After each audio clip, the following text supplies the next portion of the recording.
राम राम राम हरे हरे, हरे कृष्ण कृष्ण कृष्ण हरे हरे, हरे राम राम राम हरे हरे, हरे कृष्ण कृष्ण कृष्ण हरे हरे, हरे राम राम राम हरे हरे, हरे कृष्ण कृष्ण कृष्ण हरे हरे, हरे राम राम हरे हरे, हरे कृष्ण कृष्ण कृष्ण हरे हरे, हरे राम राम राम हरे हरे, हरे कृष्ण कृष्ण कृष्ण हरे हरे, हरे राम राम हरे हरे, हरे कृष्ण कृष्ण कृष्ण हरे हरे, हरे राम राम हरे हरे, हरे कृष्ण कृष्ण कृष्ण हरे हरे, हरे राम राम हरे हरे, हरे कृष्ण कृष्ण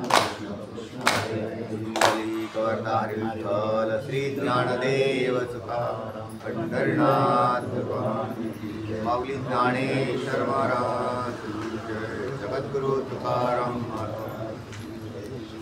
नमा श्री शंकरानंद गुरुपादांबुजन्मणे सविलास महामोह ग्रासैक कर्मणे, पुंडलीक वरदारी श्री ज्ञानदेव तुकाराम पंढरीनाथ भगवान की जय, माऊली ज्ञानेश्वर महाराज, जगद्गुरु तुकाराम महाराज की जय, सब संतान की जय।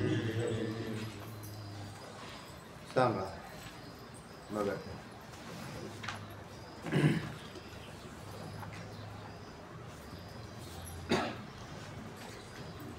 जड पदार्थ हा चैतन्याशी भेद निर्माण करू शकत नाही, हे कळाल. पण मग का शंका कुठं आली सांग.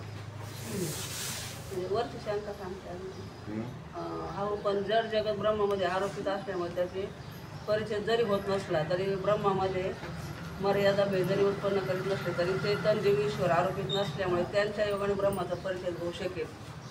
म्हणजे त्यामुळे काय? ब्रह्माचे अनंतत्व सिद्ध होत नाही. म्हणजे काय? म्हणजे हे जीव आणि ईश्वर यांच्यामुळे परिचय होऊ शकेल असं. जडामुळं परिच्छेद होणार नाही, म्हणजे त्याचा अनंतत्व नाश पावणार नाही. ब्रह्माचा. पण जीव आणि अजून दोन घटक आहेत म्हटले तुमच्याकडे शिल्लक, एक जीव आहे आणि एक ईश्वर आहे. यांना जड धरायचं का जीव धरायचं? जर चेतन धरायचं तर ब्रह्माकडे जाईल, जड धरायचं तर ते जड रूप पदार्थाकडे जाईल. जीव जड आहे का जड चेतन आहे? ईश्वर जड आहे का चेतन आहे? उपाधीच्या दृष्टीने तर त्याच्यामध्ये भेद निर्माण करतात, म्हणून शंका चेतनच आहे, परंतु त्यांनी उपाधी केलेली शंका रास्त आहे. त्या शंकेच्या द्वारे असं लक्षात येतं की जीव आणि ईश्वर हे भेद निर्माण करू शकतात. कोणाबरोबर? ब्रह्माबरोबर. आणि तर तेव्हा ज्याला वेदांत शास्त्र चांगलं ज्ञात झालेलं आहे तर त्याला कळून जाईल की जीव आणि ईश्वर हे प्रकृती आणि चैतन्य या दोघांच्या पासून बनलेले. जरी तुम्ही त्याला अनादी म्हणत असले, जीव हा अनादी, ईश्वर हा अनादी आहे, तरी सुद्धा ते केव्हा तरी उत्पन्न झाले असले पाहिजे.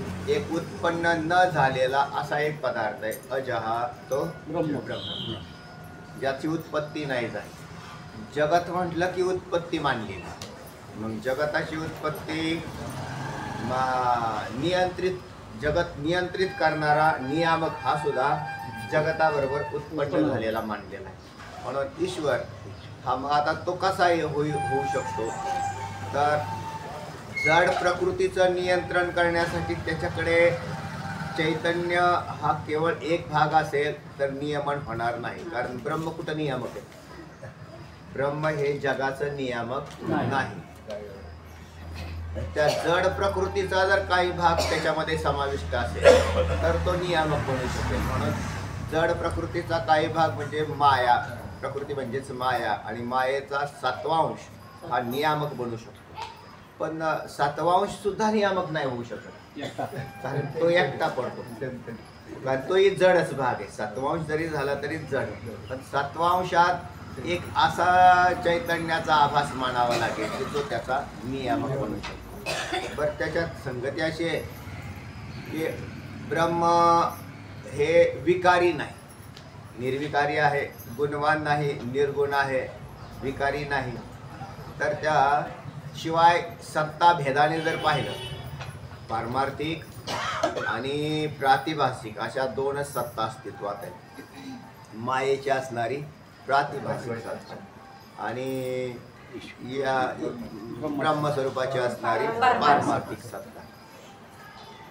त्या पारमार्थिक सत्तेतलं ब्रह्म प्रातिभासिक सत्तेतल्या मायेशी संग करत नाही, म्हणून आभासही संभवत नाही. पण संगती लावायची असेल तर मग विद्यारण्य स्वामींनी त्याला लावली की म्हटले जरी नसेल तरी आध्यस्थ पदार्थ हा अधिष्ठानाच्या सत्तेवर राहतो आणि त्याच्या सत्तेवर राहतो असं का म्हणायचं, तर तुम्ही अध्यस्थात राहता म्हणून म्हणायचं. तुम्ही कुठे राहता, या जगात राहता, मग या जगाचा नियामक काढला, नियामक हा शुद्ध सत्वगुणामध्ये घेतला आणि त्या नियामकामध्येही तो हे जर नुसते जड प्रकृती मानली तर जमणार नाही. म्हणजे केवळ सत्वगुणाचा परिणाम ईश्वर असा म्हटलं तर नाही जमणार तिथे. तर माया शुद्ध सत्वगुण प्रधान माया, त्या मायेमध्ये चैतन्याचा आभास, जरी तो मूळ चैतन्य विकारी होत नसलं तरी मानून त्याची संगती लावावी लागते. सत्व शुद्ध विशुद्ध माया अविद्याचं हा, माया विभव वशीकृत्य ताम सर्वज्ञ ईश्वर. सर्वज्ञ ईश्वर हा त्या मायेच्या शुद्धांशाचा भाग ज्याच्यामध्ये समाविष्ट झाला, त्या सत्वगुणाच्या द्वारे तो काय झाला, नियामक असा होतो.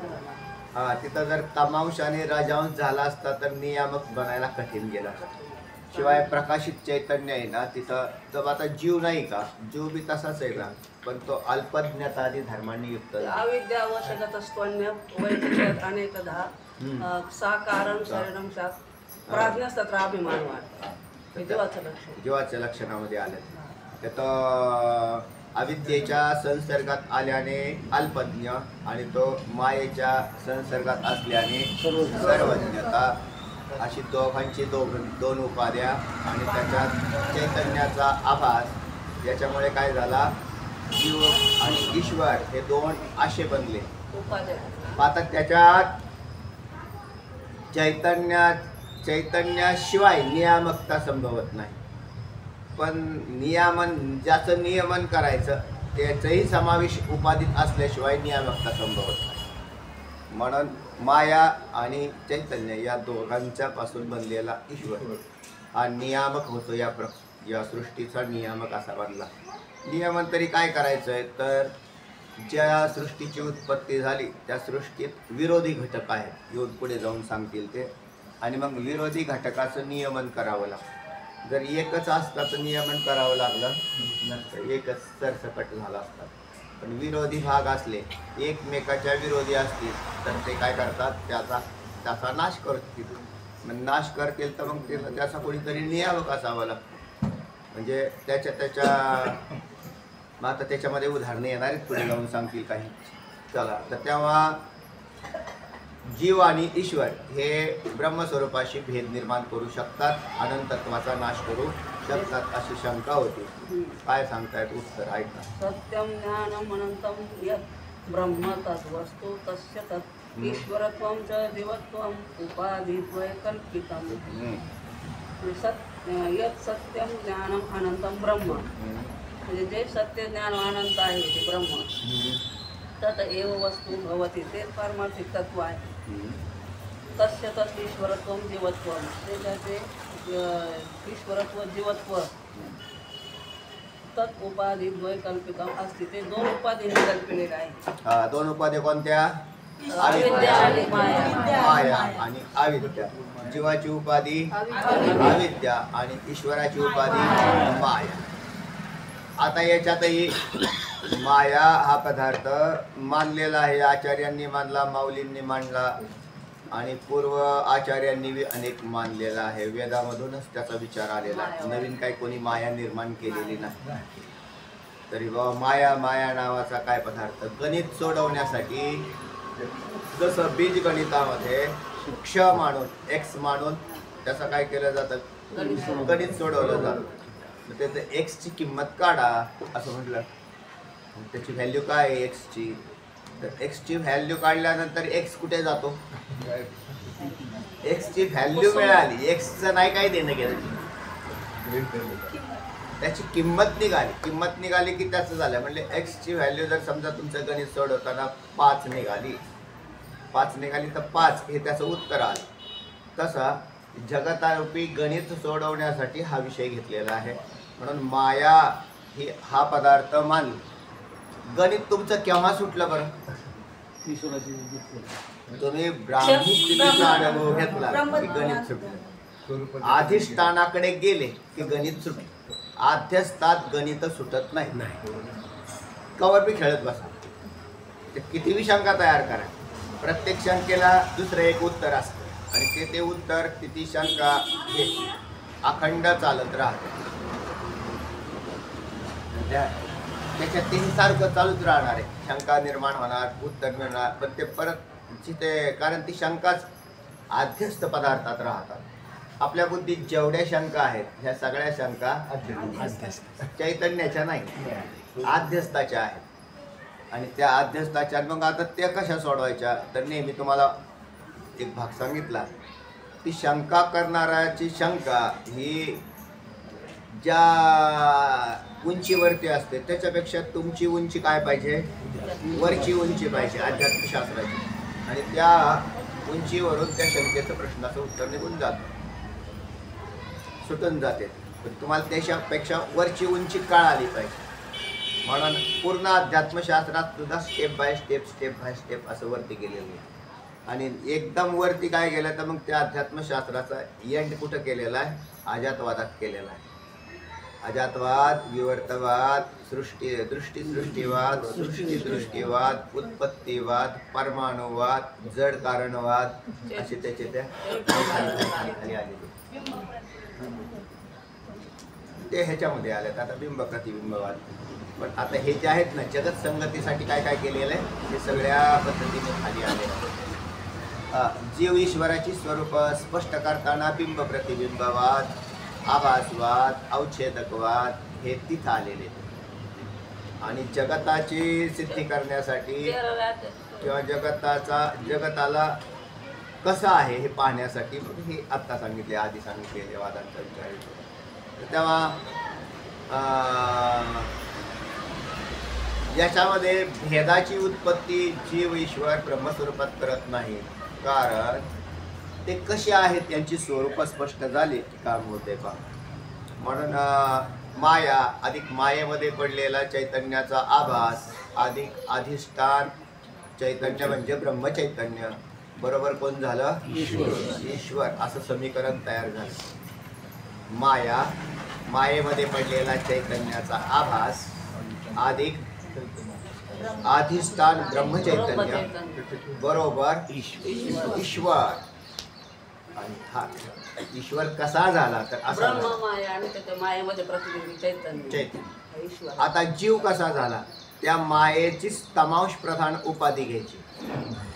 म्हणून मग तिथे तमांश प्रधान उपाधी म्हणजेच अविद्या, अविद्येत प्रकाशित चैतन्य अधिक व अधिष्ठान चैतन्य बरोबर जीव.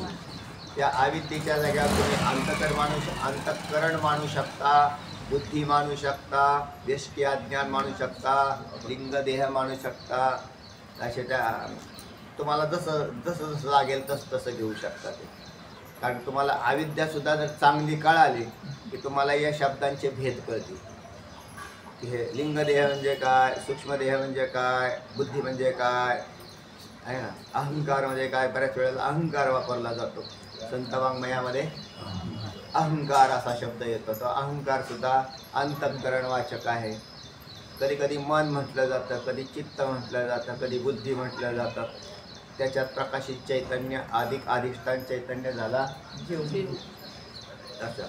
पण हे म्हणून जड पदार्थ जडच आहेत, चेतन पदार्थ चेतनच आहेत. म्हणजे चेतन आहे, जड आहे. यांच्यामध्ये मिक्सिंग वास्तव होत नाही, म्हणून भेद होत नाही. जर त्यांच्यात मिक्सिंग झालं असतं तर भेद निर्माण झाला असतं. मग म्हटलं जीव ईश्वर नाही आहेत का? नाही, आम्ही त्यांना सुद्धा कल्पित समजतो. जड पदार्थ कल्पित आहे, तर मुख्य सिद्धांताप्रमाणे जीव ईश्वर हे सुद्धा कल्पित झाले, त्यांचे अधिष्ठान कल्पित नाही. नाही. म्हणून खऱ्या देवापर्यंत कसं काय पोचले, तर अधिष्ठानाचं ज्ञान होणं हे खरा देव आहे. आणि आध्यस्थ पदार्थामध्ये किती बी सुंदरता असली, एखादा फार चांगला देव फार चांगला दिसतो, पण तरी तो आध्यस्थच आहे. म्हणजे शुद्ध चैतन्याच्या दृष्टीने आम्ही त्याला कमीपणा दिलेला आहे. पर आणि अपर असे भाव तयार केलेले. या सृष्टीत सर्वोत्कृष्ट पदार्थ सृष्टीतला ईश्वर आहे. पण जर स्वरूपाकडे गेले तर मग त्याला ईश्वराला बाधा करून टाक, त्याच्या शुद्ध चैतन्याला गेला. बस एवढंच आहे यातलं मुख्य आहे. परमार्थातलं जर मुख्य भाग कोणता असेल तर हा. तुम्ही कोण आहात? तर तुम्ही स्वरूपतः ब्रह्मचैतन्य आहात. जर मी स्वरूपतः ब्रह्मचैतन्य असेल तर आगंतुक असणारे अविद्येने भासणारे कारण सूक्ष्म आणि स्थूल देह हे अविद्याकृत आहेत, त्याचा आपल्याशी काही संबंध नाही, तर ते कल्पित आहेत. पण आले तरी कसे, तर तुमच्याच अज्ञानाने आलेले आहेत. स्वरूपाला न कळल्याने देह आले आणि कळाल्याने देह गेले. तर आम्हाला पुढे महाराज देह मिळेल का? तुम्हाला जर कळालं तर देह मिळणार नाही, आणि तुम्हाला हेच ज्ञान कळालं नाही तर देह मिळणार, कारण त्याच्यातच सिद्धी होते. म्हणजे तो जीव आहे त्या देहाला आसक्त होऊन राहिलेला आहे. कोणी धरलेलं आहे देहाला? त्या आध्यस्थ मीने देहांचा ताबा घेतलेला. आध्यस्थ मीने देहाचा ताबा घेतलेला. आध्यस्थ मी अधिष्ठान मी कसा होईल? तर आध्यस्थाला ज्ञान पाजलं, ब्रह्मज्ञान पाजलं की त्याचा एक रोग जातो. कोणता? अविद्येचा रोग गेला. रोग गेला की तत्क्षणी तो स्वरूपाच्या ठिकाणी काही नाही राहील.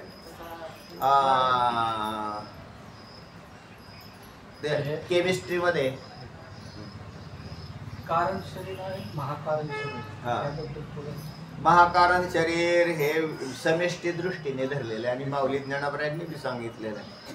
ईश्वराच्या ठिकाणी किती शरीर आहेत? 3. कोणतं? कारण ईश्वराची 3 शरीर. ईश्वर यालाच कारण शरीर असं, आणि ते महाकारणाच्या अंतर्गत. म्हणजे ईश्वराचं शरीर महाकारण. आता त्याच्यात ईश्वर जीवाचंही कारण शरीर आहे, पण ते अज्ञान व्याप्त आहे. त्याच्यात प्रकाशित चैतन्य आहे का नाही? आहे. पण जीवाला त्या कारण शरीरात राहूनही कारणाचं ज्ञान होत नाही, म्हणजे अधिष्ठानाचं ज्ञान होत नाही तिथे. तर ते कारण अज्ञानाकडे झुकलं जातं. पण तेच ज्ञान स्वरूप बनतं कधी? ज्या वेळेला ब्रह्मज्ञान त्याला पाजल्याबरोबर ते ईश्वराच्या कारणाशी तद्रूप बनतो. महाकारणामध्ये प्रवेश कर. कोणी केला? जीव स्वतंत्र आहे का? तोच कुठे गेला? महाकारणात प्रवेश केला. का केला? त्याने ब्रह्मज्ञान ज्ञान झालं. जोपर्यंत होणार नाही तोपर्यंत तो तिकडे फिरकणार नाही. म्हणजे तोपर्यंत त्याचं अस्तित्व स्वतंत्र राहील. आणि महाकारण हा ईश्वराचं जे शरीर आहे, कारण शरीर, ते महाकारणाच्या अंतर्गत. आणि आता दुसरं आहे, ईश्वराचं महाकारण शरीर, पण ईश्वराला अज्ञान आहे का? नाही. तर तिथं पूर्ण प्रकाशित ज्ञान आहे. म्हणून तिथं एक शरीर मानलं. ईश्वराचंही सुद्धा जरी तिथे अज्ञान नसेल तरी महाकारणाची कल्पना आहे. अजून दुसरे आहे, सगळ्या शरीरांच्या कल्पनाचा, हेही विसरू नका. आणि शरीर म्हटलं की कल्पना आली. आणि त्याच्यातल्या यांची शाळा कायमच चालू असते. त्याच्यात नियम काही झाले की शाळा बदलेली असते.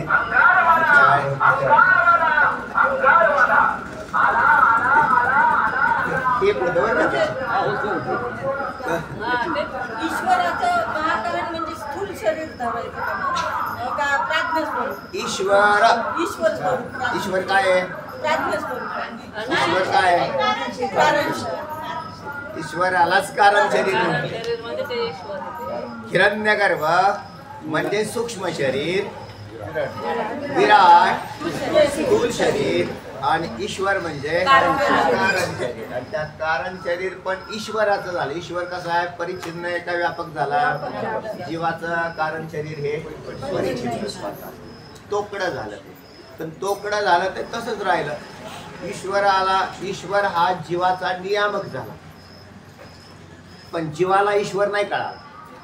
नॉन रिटर्न वाला इकडून तिकडे. हा मग ते कधी असं कधी होईल काय नाही. त्याच्यातला पडदा घालवला. जीवाने पडदा घालवल्याबरोबर तत्स्वरूप झाला. म्हणून बऱ्याच वेळेला वाणीमध्ये सुद्धा हा विषय आला. वाणीमध्ये म्हणजे परा पश्चंती मध्यमानी वैकुंठी. त्याच्यात परावाणी ही ज्ञान स्वरूप मानली आणि महाकारण शरीर रूप केले. देवामुक्ताचा देह पण महाकारणामध्येच जा महाकारण रूप. कारण ती जिथे ज्ञान झालं की तो कुठे गेला?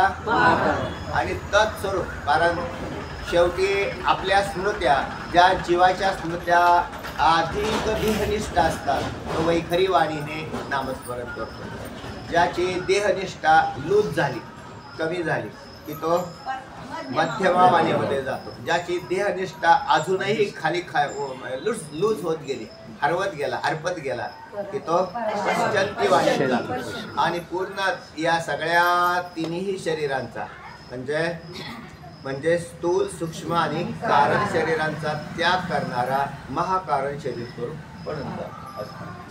पण तिथंही शरीरच आहे, कारण त्याचं प्रारब्ध अस्तित्वात आहे. महाकारण तिथपर्यंत मानायचं जोपर्यंत त्या महात्मा पुरुषाचं शरीर अस्तित्वात आहे. म्हणून चारही प्रकारच्या वाणीमध्ये राहणारे भक्त राहतात. प्रत्येकाच्या अधिकारानुसार तो राहतो. तुम्ही किती त्याग करता याच्यावर पुढची स्टेप्स अवलंबून. ज्याचे पाय खालच्या पायरीवरून सुटलेच नाही तो वरच्या पायरीवर पोचत नाही असं आहे. आणि मग नंतर एक अशी स्थिती आहे की जिथे पायऱ्याच नाही, एक ब्राह्मी स्थिती आहे. त्या अशा प्रकारे कारण तिथं महाकारण, कारण शब्द आलाय ना, आणि इकडे सुद्धा जीवाचं कारण. पण कारणाचं महाकारणात रूपांतरित करायचं. महाकारण कोणाचं हे शोधा. तर कोणाचं? ईश्वराकडे गेलं. ईश्वराला अज्ञान नाही. का नाही? ज्ञान स्वरूपता, त्याचीच ज्ञान स्वरूपता. पण कारणता आहे. ज्ञान स्वरूपता आहे पण कारणता आहे. आमच्याकडे अज्ञानता आहे आणि कारणता आहे. म्हणजे अज्ञानाचीच कारणता आहे. मग त्याचा बाध करायला लावला शास्त्राने. आणि मग म्हटलं मग ते कुठे गेला? महाकारण स्वरूप. अनेक शास्त्रकारांनी मानलेले आहेत की जीव हा मुक्त होताना, मुक्त झाला तर महाकारणामध्ये प्रवेश करतो असं लिहिलेलं. आता त्या ठीक आहे, काय अडचण नाही. त्याच्यामुळे मोक्षाला काय अडचण येणार नाही, कारण मोक्ष तर तुमचा कसा आहे? निर्गुण. पण मग महाकारणता केव्हा संभवनीय राहील? जर जीवन असताना हा महात्मा पुरुष या शरीरामध्ये काय झालं? ब्रह्मविद्या फलीभूत झाली, तर तो महाकारण शरीरामध्ये प्रवेश होतो. आणि त्याला भगवंताचीच कृपा प्राप्त होते असं म्हटलेलं आहे पुढे जाऊन. तेव्हा त्याला सगळ्या याचंही ज्ञान होतं. ऋतुंबरासारख्या सर्वज्ञतादी प्राप्त होतं. सर्वज्ञता कोणाकडे? योग्याला हे म्हटलेलं. योगी संत बी आहेत जे आहेत ना, मग त्यांना त्या ठिकाणी ते राहतात. पण मग जोपर्यंत त्यांचं अवतार कार्य असतं किंवा जीवन आहे तोपर्यंत, आणि नंतर मुक्त झाला आणि महाकारण शरीरात गेला हे वेदांती मानत नाही. कारण त्याला टाका ना, ते शरीर टाका ना. नाही टाकल्यावर आम्ही कसं काय मुक्त म्हणून? महाकारण तरी काय झालं? फक्त ती जरा श्रेष्ठता आहे आणि ज्ञान स्वरूपता त्याच्यामध्ये समाविष्ट आहे. चला, त्रिकालाबाधित ब्रह्म आहे आणि जड वर्ग हा त्याच्या विरुद्ध आहे. बर. आणि तसंच तो सर्वगत आहे. त्रिकाल अबाधित म्हणजे तिन्ही कालात बाद ज्याचा होतो ती माया आणि बाद होत नाही ते ब्रह्म. जड विरुद्ध म्हणजेच चेतन, त्याला चित असं म्हणतात. आणि त्रिकाल अबाधित याला सत्य असं म्हणतात. त्रिकाल अबाधित काय? त्रिकाल अबाधित्वम सत्यत्वम. आणि जड विरुद्ध त्याला चित असं म्हणतात. म्हणजे त्रिकाल अबाधित या पदाचा अर्थ आहे सत, जड विरुद्ध या पदाचा अर्थ आहे चित आणि सर्वगत ब्रह्म यालाच अनंतत्व असं म्हणतात. सत्यम ज्ञानम अनंतम ब्रह्म या पदाचं थोडंसं वेगळ्या पद्धतीने केलेलं विश्लेषण तेच, पण तुम्हाला वेगळ्या पद्धतीत दाखवलं. पुढे आणि त्याच्यावर ईश्वर आणि जीव हे कसे उपाधी असल्यामुळे तेही त्याच्या ठिकाणी कल्पितच आहे. एकात परिच्छिन्न भाव, एकात व्यापक भाव, एकात उपाधीमध्ये भेद, एकात शुद्ध उपाधी, एकात मलिन उपाधी. चैतन्याला मलिन आणि शुद्ध म्हणायचं नाही. चैतन्याला मलिन शुद्ध नाही झालं. आरसा डागाळलेला असेल तर तोंड अस्पष्ट दिसतं, तो स्वच्छ आरसा असेल तर स्वच्छ दिसतं. म्हणजे काय सुंदर दिसतं, आरसा स्वच्छ. हा, चेहरा गलिच्छ नाही म्हणत, तो आरसा गलिच्छ झाला तो म्हणून चैतन्य ज्याच्यात प्रतिबिंबित झालं, ती उपाधी जर मलिन असेल तर तिथं झाकलं गेलं, आणि जर उपाधी शुद्ध असेल तर झाकत नाही. त्याला चांगलं उदाहरण, काचामध्ये दोन प्रकार. एकाला पारा लावलेली काच. कारण पारा लावलेली काच कुठे आहे? आरशामध्ये. आरशामध्ये जी काच आहे ना त्याला पारा लावलेला असतो, त्याच्यातून पलीकडलं दिसत नाही, तुमचं तुम्हाला दिसतं. तसेच जीवांना जीवाचं कळतंय, जीवांना जीवाचं कळतंय. ते म्हणले मग आम्हाला पलीकडे काहीच कळत नाही, आम्हाला आमची मुलं कळतात, पत्नी कळते, घरदार संपत्ती बस एवढंच कळतंय. शरीर कळतंय ना, कारण तेवढंच प्रतिबिंबित आहे त्याच्यात. मी कळतोय म्हणजे माझं स्थूल शरीर कळतंय, मला भूक लागली हे कळतंय, पण परिच्छिन्नत्वात तेवढंच कळतंय. पारा काढल्याबरोबर पलीकडलं काळा दिसायला लागलं. काय दिसतंय? पारा काढल्यावर उपाधीचा संबंध केवळ तात्पुरत्या अंशात राहतो आणि स्वच्छ पलीकडलं सारं दिसलं, म्हणून मग तोच व्यापक बनला. आणि अविद्यारूपी पाऱ्याने काय केलेलं आहे? त्याला परिच्छिन्नत्व आणलं. आता काच तर दोन्ही ठिकाणी, एक ईश्वर त्यांनी जगत निर्माण केलं आणि एक जीव त्याने देह निर्माण केले. आपल्या जीवाचा संबंध देहाशी संबंध आला, आपला सगळ्याशी नाही. तर असे हे दोन उपाधीमध्ये एक तोकडी उपाधी घेतली, मलिन उपाधी घेतली, आणि त्यांनी शुद्ध आणि स्वच्छ उपाधी घेतली. त्याच्यावर काहीच परिणाम नाही झाला.